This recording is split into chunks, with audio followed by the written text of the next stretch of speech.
Ashley Corinne Studio. I'm a fiber artist and crochet designer based in South Florida. And every so often I just like to crank my AC down and put on one of the sweaters that I made, and we can just talk about crochet things, knitting things. You know, right now I just had my first market last weekend, and what I wanted to do is just discuss some of the things that I learned from prepping for my first market, taking inventory, and then actually seeing how it went, what sold, what I switched up between day 1 and day 2, and then at the very end I'm actually going to tell you everything that sold, how much I sold it for, and how much I made, so that if you're starting off in markets too, we can just grow together. And if you're a veteran, please share some tips with me in the comments, because the way that I've been learning is by watching other designers and other makers and see what works for them, and then just kind of make it my own. You never want to copy someone else totally, but like, we should be able to learn from each other. So I want to share full transparency what worked for me, and we can all just learn together. Thanks so much for watching.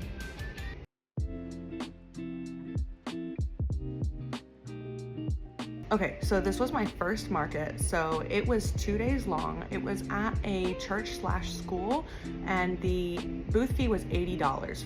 So going into this market, I took some advice from Camryn's Cute Creations. She is the best. She's been so helpful in doing a market prep challenge, talking about pricing. I love her pricing calculator. She is amazing. But she basically had the idea of having 3 goals going into a market, like a good goal, a better goal, and a best goal. And the best goal is like, oh my gosh, what an amazing, this was the best market ever. And so I had 3 goals in mind. And then the idea of prepping for that inventory is go ahead and prep twice the amount of inventory for your good goal.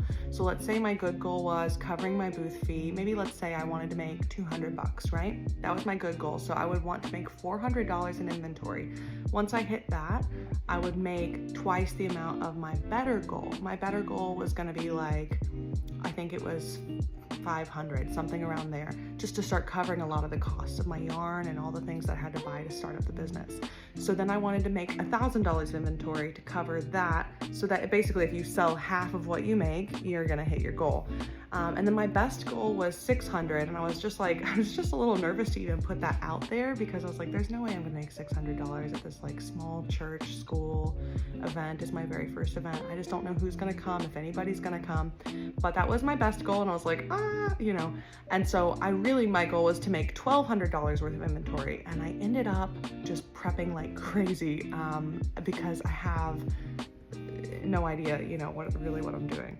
And so I ended up actually making $1,900 worth of inventory. Okay, so when we talk about what to sell, one piece of advice that I heard is that you don't want to have too many different patterns to choose from, because people get overwhelmed. I know this happens to me in a store that just has like everything that you would ever want. I kind of freeze, and I'm like, I want it all, and guess what? I end up buying nothing because I'm so overwhelmed. And so I heard that if you have like 6 to 8 different things, or 5 to 7 different things for people to choose from, then they're actually more likely to make a sale. First of all, the whole reason that I'm doing the markets is to do this ice cream stand with my son.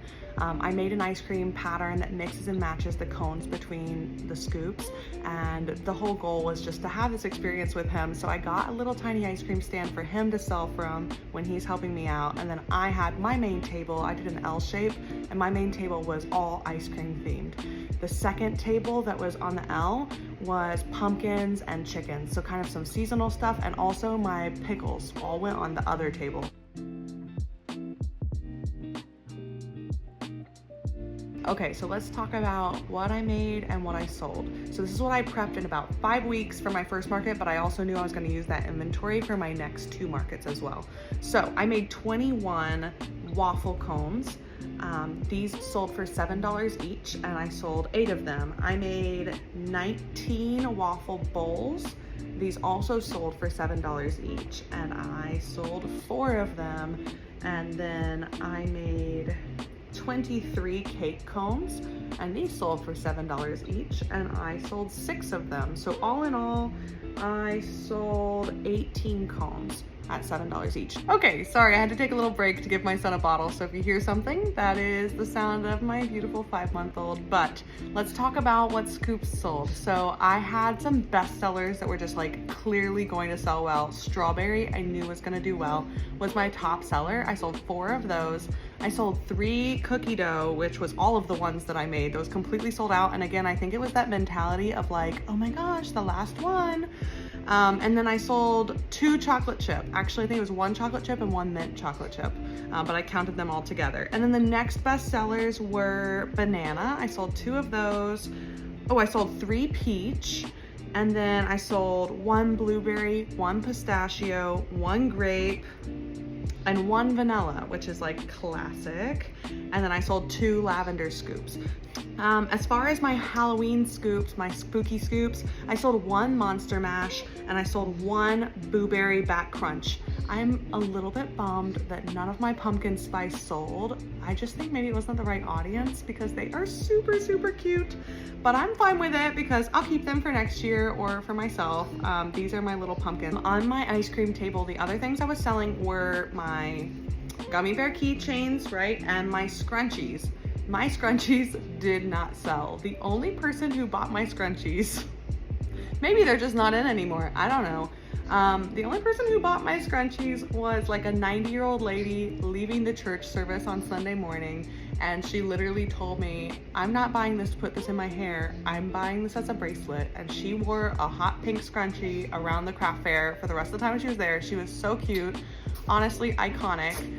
However, not my best seller at all. This was definitely my worst seller. Will I keep them at my next shows? Sure, because you never know what's gonna sell one day is not gonna sell the next day. So I'm not disheartened about it. They're good quality. I have them in a Ziploc bag. They will last till the next show. Another not my best seller is these super cute gummy bear keychains. They match the flavors of the scoops, and I think a lot of the kids that bought scoops wanted them, but they ran out of money. My goal is at the end of doing these markets to start switching out things with my own patterns.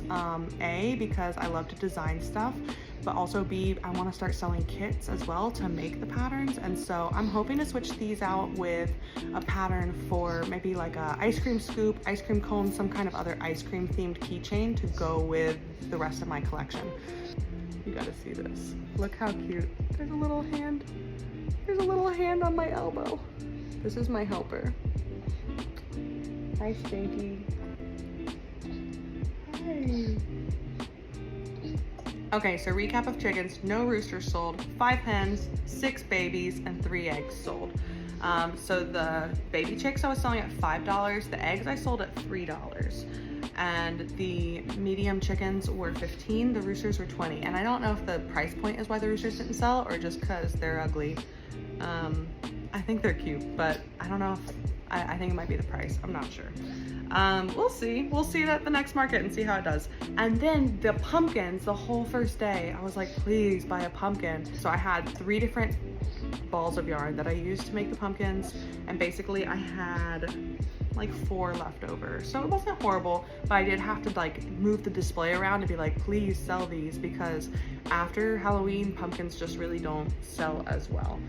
My emotional support pickles by Mama Crochetti, those sold like hotcakes. Oh my gosh, I literally finished it, set a timer, and like before 20 minutes was up, it was sold every single time. So I came in with 6 in a mason jar with like little tongs for people to grab them out, and then I had a sign that said emotional support pickles, and everybody stopped. It was on the edge of my L-shaped table, so it was right by the sidewalk.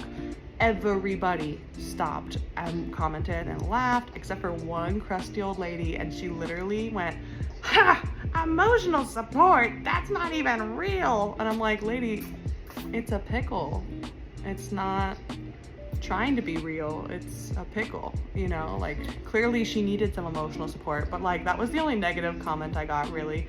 I sold them at $8, and I probably could have sold them at $9 because I kept selling out and like could not keep them until the very end. I had a little bit of time, and so I left with 3. I started with 6 and I sold 12. I sold 12 pickles. I came in with 6, sold 12, and came home with 3.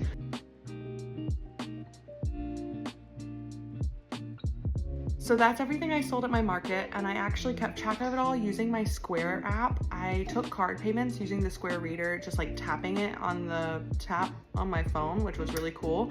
And then I also took cash payments, but I recorded all my cash payments in Square by item, and so that gave me a complete breakdown of everything that sold. I didn't have to like go in with a pencil and paper and try to keep track, and it emailed it all to me the next day, so I was able to see how I was doing with my goals, if I had met my good goal, if I had met my, you know, best goal, and so that was super helpful. So love Square.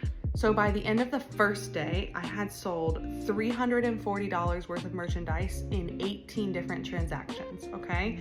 And then the next day, I sold $348 of merchandise in only 10 transactions, right? So like I said, the first day I was making a lot of smaller sales. The second day I made less sales, only 10 sales, but I still made $348. So I was like mind blown how different 2 days can be at a market, just depending on who's buying and what they're buying for.